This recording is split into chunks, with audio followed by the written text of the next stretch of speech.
আইসিসির বাৎসরিক র্যাঙ্কিংয়ের হালনাগাদে সুখবর পেল বাংলাদেশ নারী ক্রিকেট দল। উইমেন্স ওয়ানডে র্যাঙ্কিংয়ে এক ধাপ এগিয়ে 7 নম্বরে উঠে এসেছে নিগার সুলতানার দল। পুরুষদের টেস্ট ও নারীদের ওয়ানডে র্যাঙ্কিংয়ের বার্ষিক হালনাগাদ প্রকাশ করেছে গত 2-3 দিন আগে।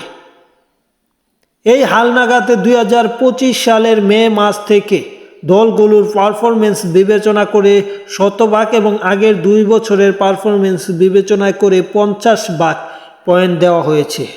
সেখান থেকে বাংলাদেশের আগের অবস্থান থেকে রেটিং পয়েন্ট 1 কমলেও র্যাঙ্কিংয়ে উন্নতি করেছে বাংলাদেশের আগের রেটিং ছিল 74, সেখান থেকে 1 কমে 73-এ দাঁড়িয়েছে।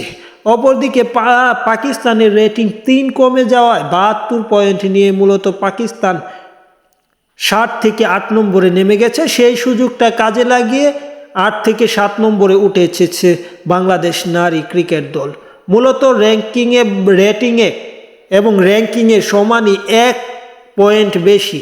র্যাঙ্কিংয়েও বাংলাদেশ পাকিস্তানের থেকে 1 ধাপ এগিয়ে এবং রেটিং যেটা সেটাতেও 1 ধাপ এগিয়ে, পাকিস্তানের 72, বাংলাদেশের 73। এবং পুরুষদের ওয়ানডে র্যাঙ্কিং প্রকাশ করেনি। টেস্টে বাংলাদেশে আছে 9 নম্বরে এবং পুরুষদের টি-20 র্যাঙ্কিংয়ে বাংলাদেশ 1 ধাপ এগিয়ে 8 নম্বরে উঠে এসেছে। সামনে আসছে নারী টি-20 বিশ্বকাপ, সেটাতেই বোঝা যাবে বাংলাদেশ নারী দলের র্যাঙ্কিং আরও কি আগাবে নাকি।